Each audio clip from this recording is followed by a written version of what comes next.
54 veces aparece en la Biblia la palabra diezmo, 45 en el Primer Testamento y 9 veces en el Segundo, 2 en Génesis, 3 en Levítico, 6 en Números, 8 en Deuteronomio, 2 en el primer libro de Samuel, 4 en el segundo de Crónicas, 8 en Nehemías, 4 en Tobías, 1 en Judith, 3 en Macabeos, 1 en Eclesiástico, 1 en Amós, 2 en Malaquías, 3 en los Evangelios y las otras 6 veces en el capítulo 7 de la carta a los Hebreos. Y en ninguna parte dice que sea un mandamiento. Esto es claramente un invento de los pastores pentecostales que esclavizan económicamente a los miembros de sus congregaciones. Y a pesar de que estos señores pretendan justificar esta miserable práctica, la Biblia es muy precisa al momento de establecer las condiciones. Dice quiénes tenían el derecho a pedirlo, a dónde se depositaba la ofrenda, en qué consistía y a quiénes beneficiaba. En primer lugar, los únicos que estaban facultados para exigirlo eran los ministros levitas, porque así dice el Señor en Números 18:21. Doy en herencia a los hijos de Leví todos los diezmos de Israel a cambio de los servicios que prestan en la tienda del encuentro.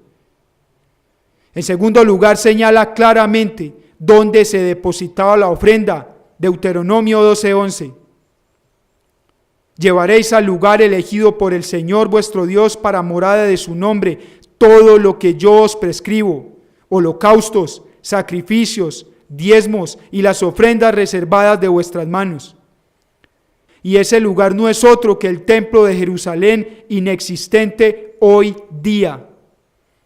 En tercer lugar, señala en qué consistía la ofrenda, Deuteronomio 14:23. Comerás el diezmo de tu trigo, de tu mosto y de tu aceite, así como los primogénitos de tu ganado mayor y menor.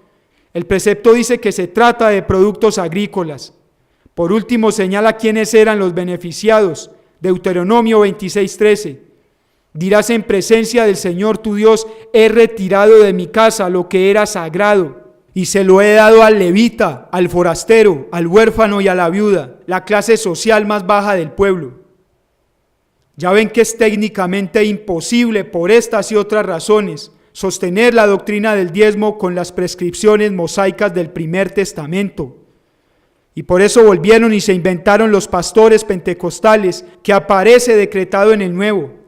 Dicen que Jesús enseñó el diezmo no por ley, sino por fe, que el diezmo era llamado dinero de tributo, que la palabra primicia se refiere al diezmo, que Pablo recibió diezmos para sostener su ministerio, y la más importante, que fue la que expuso el pastor Eduardo Gutiérrez en su fracasado debate contra el padre Luis Toro, según el cual ellos no cobran el diezmo levita, sino el que Abraham pagó a Melquisedec. La primera cita bíblica la encontramos en Mateo 23:23.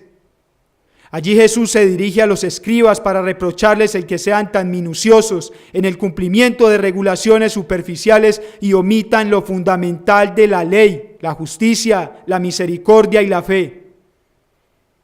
No está mandándonos a pagar el diezmo, sino censurando la hipocresía de los escribas. A ellos les recomienda que no omitan el pago del diezmo porque pertenecen a la religión judía. Pero nosotros no somos judíos, somos cristianos, pertenecemos al segundo pacto.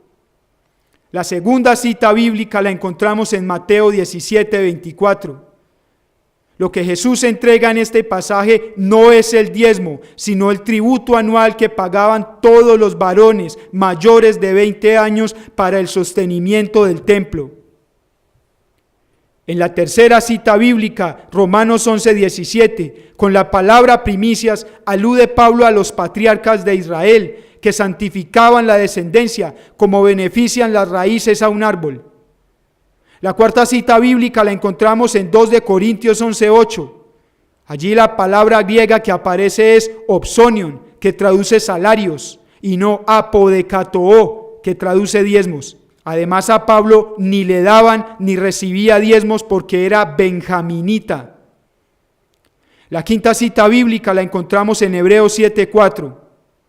Con este pasaje quiere el autor sagrado dejar en firme la superioridad del sacerdocio de Cristo según el rito de Melquisedec sobre el levita procedente de Abraham. Y como dije en otra ocasión, considero lamentable que en un pasaje bíblico en el que el escritor sagrado quiere mostrar a Melquisedec como figura de Cristo y todo lo que significa el servicio, el sacrificio, la ofrenda y la humildad, sea interpretado por los pastores pentecostales desde una perspectiva estrictamente utilitaria. No les falta sino decir que lo que los magos llevaron al niño Jesús fueron los diezmos. Yo no estoy diciendo que no deban recibir un aporte de sus congregaciones para cubrir el sustento. Eso es un derecho que tiene el predicador y no se lo quita a nadie. Pero el que quiera seguir la palabra de Dios sinceramente tiene que dejar de robarse el diezmo. Esa dictadura monetaria solventada en amenazas, que si no diezmas Dios no te bendice, tiene que acabarse, porque el Señor hace salir su sol sobre buenos y malos, y su nombre es glorificado en todas las naciones. Amigos protestantes, le quieren dar el diezmo a Dios, llévenselo a los pobres, ofrézcale alimento, una camisa, un servicio médico.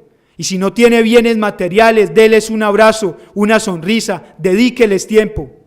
Esa es la mejor manera de seguir, no ya la letra, porque es imposible, sino el espíritu del precepto.